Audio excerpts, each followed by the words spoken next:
Hello, my name is Eric and I'm doing another one of my photography vlogs called One Body, One Lens, One Roll, One Day. I am here at Sharon Nature Center, Sharon Nature Preserve, just east of Sharon Center, Ohio. Nice little dog walking park and stuff like that. Nice landscape. We got some picnic benches, lots of flowers and that type of stuff. So that'll be pretty good. It's a pretty warm June morning. It's supposed to get really hot today, so I figured I'd come out early, get this episode shot up. Today's camera, I'm going with my Pentax Super Program again, just because it's my only came out film body. And I'm using a Sigma 28-80 autofocus lens. Now, this is a manual focus body. It is an autofocus lens. The lens is now manual focus because the body does not have the gears to drive the autofocus. I did shoot a version of this, I think it was a Quanta Ray version, which was made by Sigma, back with a Canon Rebel Kiss a couple episodes ago. So it does have a pretty decent macro on it. You do have to get it into the long zoom range, flip to macro, then you can get down to there. It's a nice 1 to 2 macro, so I should do pretty good. Today's film is Cinestill's XX. This is current stock film, doesn't expire for another year yet, so no modifications there. However, it is a multi-ISO film, and the range that Cinestill gives is between 200 and 400, with the base range of being 250. So I'm going to set it at probably 200, just kind of sit there at the lowest point. Give me a little bit richer negative when I set it a little bit slower. They're just saying that it's got enough latitude that if you shoot it at 400, you've got plenty of latitude on the film base to recover your photos. It is a very bright June morning. If you notice, my camera does have a lens shade on it, or a lens hood. Couple reasons why this. One, it is a bright sunny day. As you can see, I've already lowered my ball cap because the sun's over in that direction. This hood's going to do the same thing as my ball cap. It's going to prevent sun from hitting the front of my lens and kind of causing a flare. So if you want a flare, take your hood off. If you want to try to prevent that from happening, put your hood on. The other thing is it also allows for another layer of bump protection if should this thing drop. Some people use protection filters. There is not one on this one. I do have it on some other lenses. This lens is cheap enough that if I break it, I'm not going to sit there and worry about it. But on my higher end glass, I do have some protection filters. But I would rather if I drop this, I would rather you break this $10 hood than a more expensive lens. Granted, this lens I could probably find for 25, 30 bucks, so it's not a big deal. But I'm going to put it on anyway just to help prevent flare. All right, I'm going to load it up, and then let's get some shots. Be right back.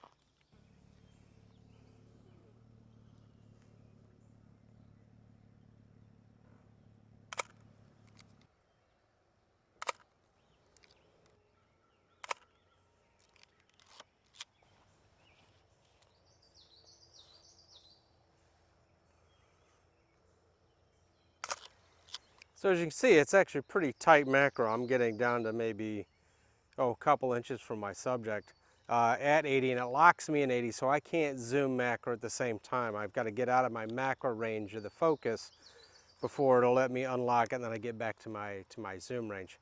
But that's okay, because usually macro is just going to be tied up stuff anyway. I've got some cool flowers in the area. I've got down the path a little bit. I'm on shot 18.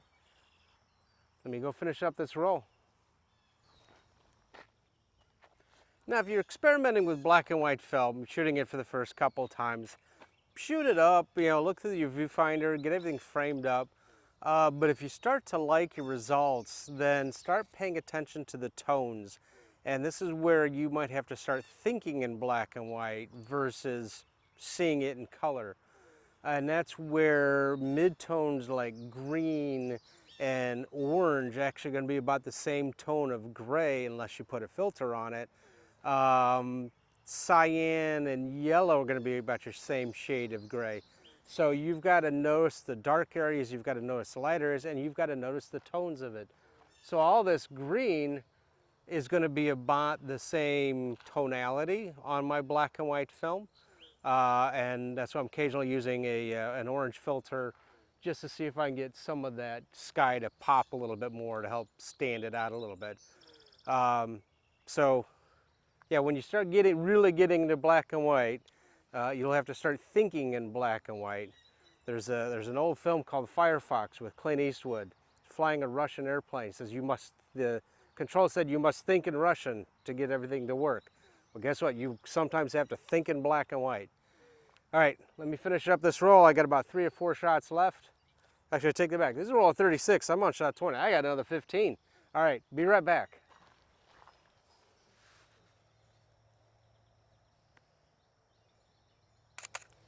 All right, that fired off about 1/8 of a second. You might have heard the slower click. I'm not sure that shot's gonna come out because I don't know if I can handhold it that slow. That's where I should probably had a monopod or a tripod, or maybe I'll use this tree brace my elbow. There we go. Also open up the f-stop 2 more points, and I was firing about 1/30 of a second. That being braced up should have gotten the shot.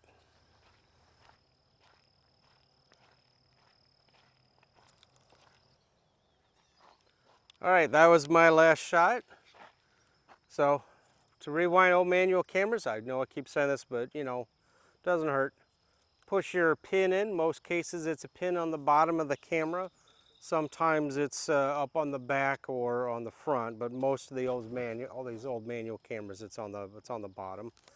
I like to keep mine pushed in so it doesn't come out while I'm rewinding, so I don't tear the film.